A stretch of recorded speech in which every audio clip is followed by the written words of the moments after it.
What's up, guys? It's Wolfgang back with another Dorkfish review, and today we are gonna look at the Mezco exclusive release, Casey Jones.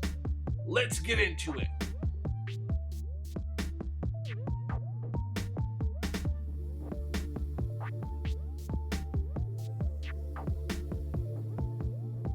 Now, before we get started, there's two things I want to say. The first being a shout out to the man, the myth, the legend that made this review happen. Wes, you know who you are. Thank you so much for hooking me up with this figure. We're going to review him, and we've got one more figure or item we're going to review afterwards, thanks to Wes, the NECA Turtle Van. So watch out for that video coming soon to the channel.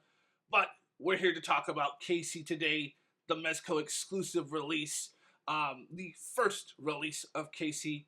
And I want to go ahead and put out there that because it is the same in terms of articulation as the second release, which I have already reviewed and put up on the channel, that we're not going to cover articulation.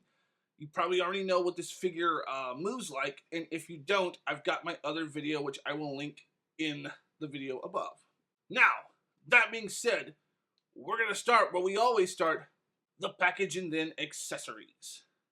For the box, it is the same pretty much so all the way around as the other one, just different colors. So you've got a nice shot of Eastman Laird's Casey Jones on here.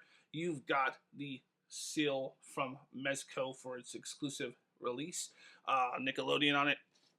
You've got a nice little shot of Casey on the side, Casey on the top, Casey again on this side, and Casey on the back. And that's all there is to it.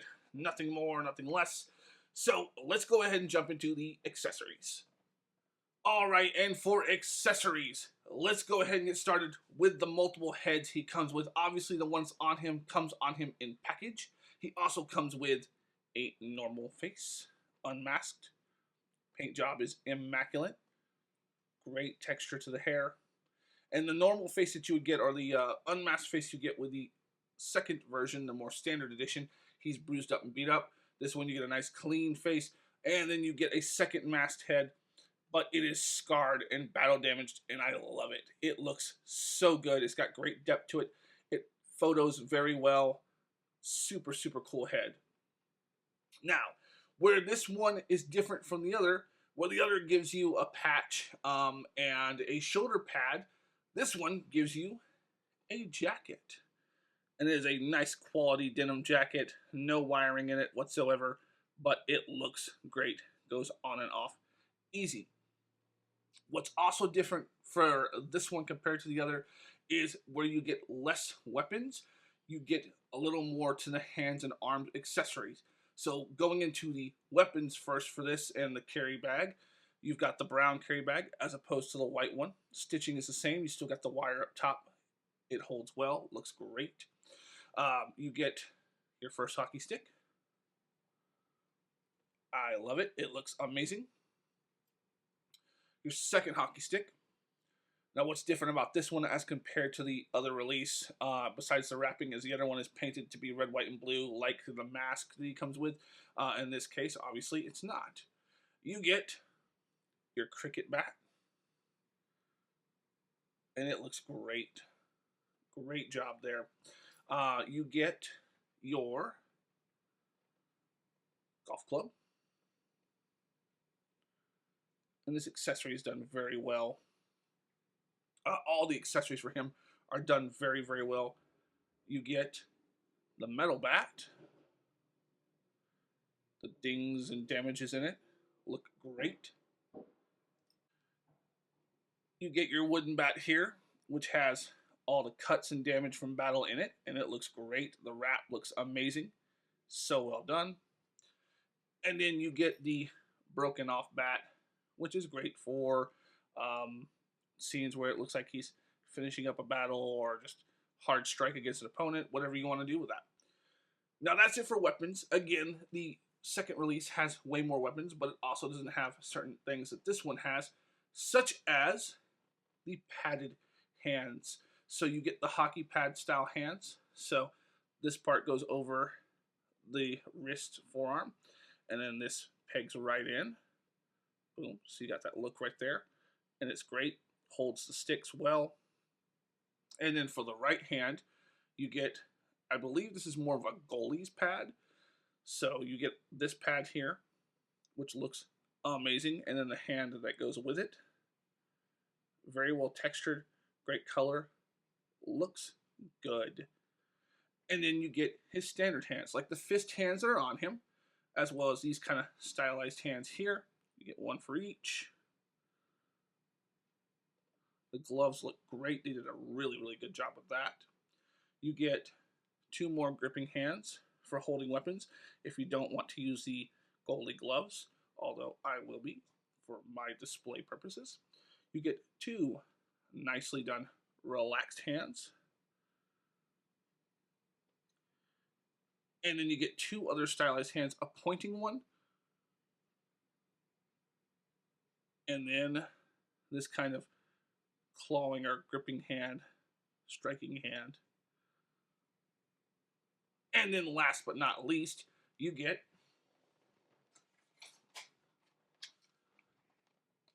his stand and bag. And that's a good looking stand. And that is all for accessories. And I will say, I overall have a preference to the accessories with this release as compared to the second. The second's got a lot of great stuff. I love that it comes with a shoulder pad, but I much more prefer the color, the paint palette, and the kinds of accessories you get that are different with this one as compared to the second release. Don't get me wrong, the second release is great. I do like you get the hoodie with it. I like the red, white, and blue mask. I like the beat up head. But overall, the accessories I think are better in this release, in my opinion. But either way, you can't lose. They're both great releases when it comes to that. So now, let's talk about the aesthetics. All right, and when it comes to aesthetics, this figure is phenomenal all the way around. Each head sculpt, the texture of the hair, the faces, look at that. Very beautiful, so well done. The regular head sculpt. And then, obviously, the one you see on him with the scarred mask. The gloves. So when you look at his hands, the gloves are textured all the way around to represent the wrinkles and stretching of the gloves. When you get into the weapons, just like we were looking at a second ago, the dings, the scratches from the battle damage and use, the wear and tear on them, the way the wraps are done. So you can see that there. Look at that wrap job on that. Amazing. Everything is so well detailed with this figure. Even the gloves I put on him, just so you can see them on him, they look great. Nice wear and tear, nice use, great paint, but overall, just aesthetically pleasing. They even did a really good job with the musculature underneath the shirt because Casey as a character comes from the background of sports and training, so you could do cool workout or sports montage photos with him and get some really good shots. Overall, I think they nailed this figure aesthetically top to bottom. Super pleased with it, and possibly one of their best aesthetically speaking. So now with all that being said, we're going to move into size comparison. For size comparison to start, I've got him next to my own custom-built Mezco Shredder, Eastman and Laird style, and the Super 7 TMNT 2003 Raphael. And these are great. They look amazing next to each other. I like the size of the Shredder next to him, and I think the scale for the Raphael, even in that line, works out here. And now we have him next to a NECA Eastman and Laird Splinter, as well as a Marvel Legends The Hand Ninja, which I tend to use for my foot ninjas, and I like the scale all the way across. Splinter is perfect. He could be a touch taller maybe, but I like this look, and that Hand Ninja next to him I think is appropriate. It looks great. Alright, and for final thoughts, as I look at my custom parts on this Casey Jones, I could not imagine anyone making a better one. This one is so well done, and I do like the secondary release, and I don't think you can go wrong with either or. But if you have a choice, even though the price gap I think is about $100 difference, if you can get the Mezco exclusive, I just think it's better with the accessories. I personally like it more.